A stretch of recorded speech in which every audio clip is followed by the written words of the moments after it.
Hi everyone, I'm Mary and this is Ethan. Ethan, how old are you, buddy? 2.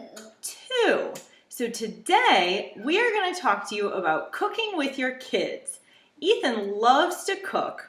One of my challenges with him is getting him to eat healthy food without actually knowing it's healthy food.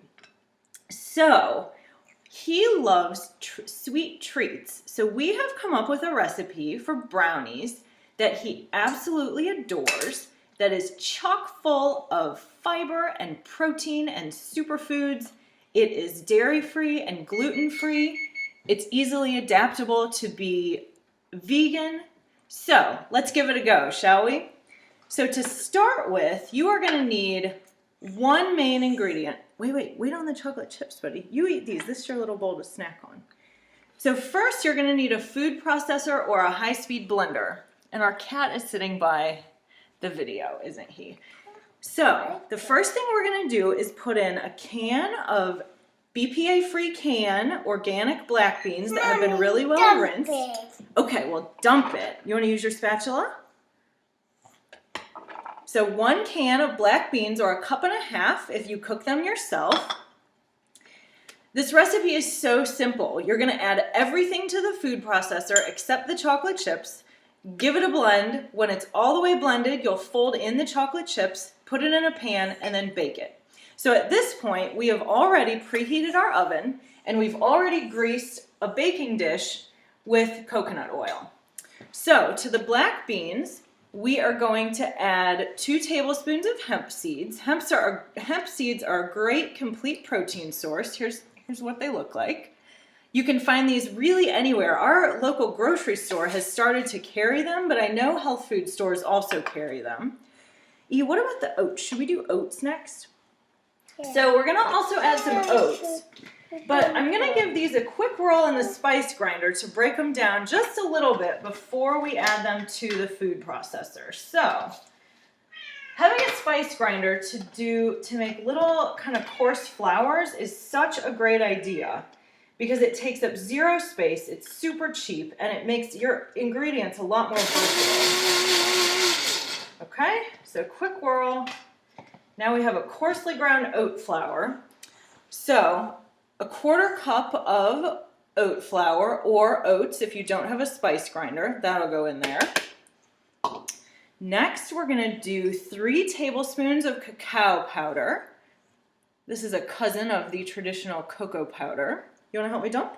Yeah. Okay. Good. Dump. And cacao powder is a great superfood. The next thing we're going to add are 2 tablespoons of soaked goji berries. So we have to take the water out of here. So we're just going to spoon the berries out, just like this. Dump them in with everything else. Gojis are one of those superfoods that I had no idea what to do with before I started studying a little bit.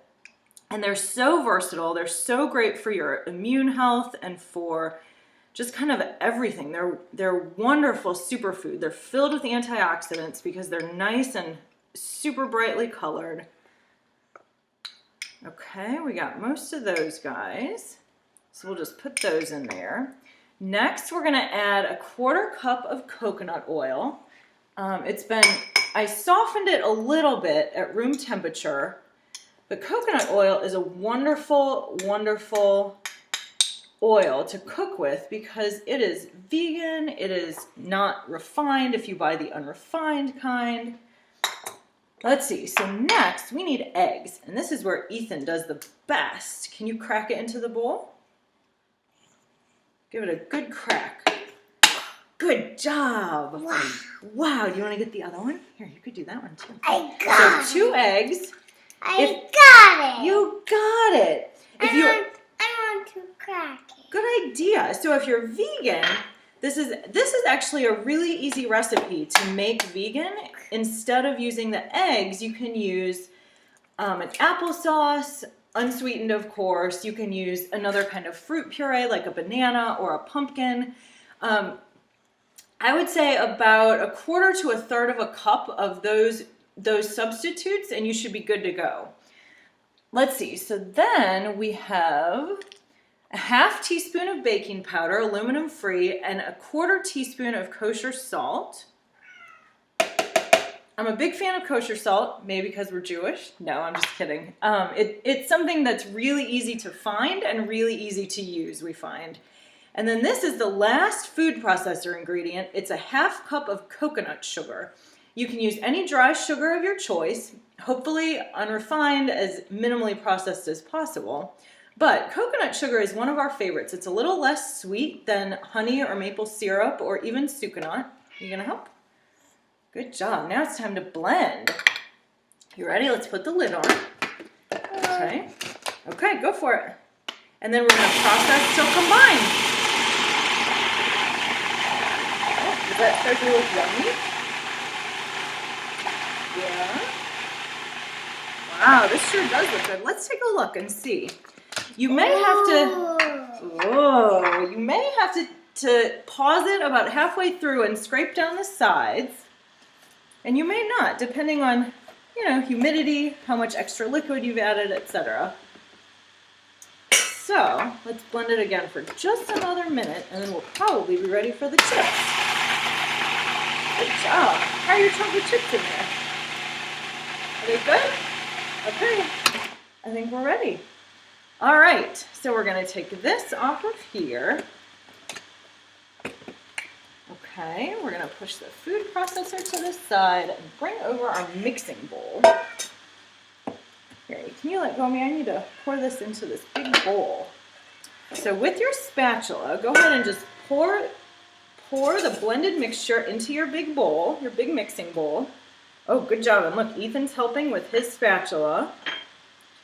One of the great things about cooking with kids is that they love to do what you do.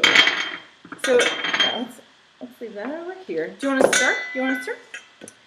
So it's really easy to set a good example for your kids by letting them help you in the kitchen. And, while Ethan is still too young to use a knife or put stuff in a blender by himself, he loves being in the kitchen with me because he gets to taste things, although maybe he shouldn't this because there's raw eggs in it.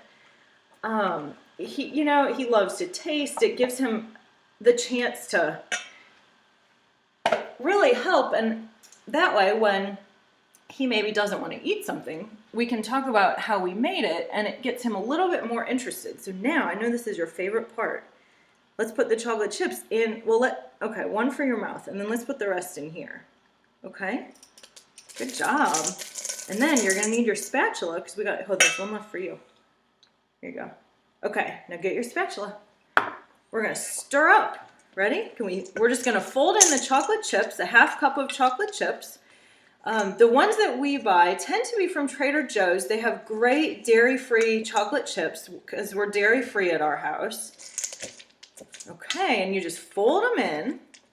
And then, should we put this in the pan? Should we put this in the pan so we can put it in the oven and eat it? Yeah? All right, so we have our baking dish. All right, so let's not pick our nose on the camera, buddy. You want your spatula to lick? All right, so we're just gonna pour the batter into the prepared baking dish. And then this is gonna bake at 350 for about 25 to 30 minutes until the center, when you poke it with a toothpick or a metal skewer, comes out done. And it's not runny anymore. The edges will also start to pull away. We'll get you some more chocolate chips. So the edges will be crispy and they'll start to pull away. Here, so we'll just clean up the sides so it looks nice for the camera, yeah? And look, we made black bean brownies in a flash. There you go. So we're going to bake these for about 25 minutes in the preheated oven. It's at 350, and we will eat them and report back. Thank you. E, can you say bye-bye? Say bye-bye. Say bon appetit. Bon appetit. Good job. Bye, guys.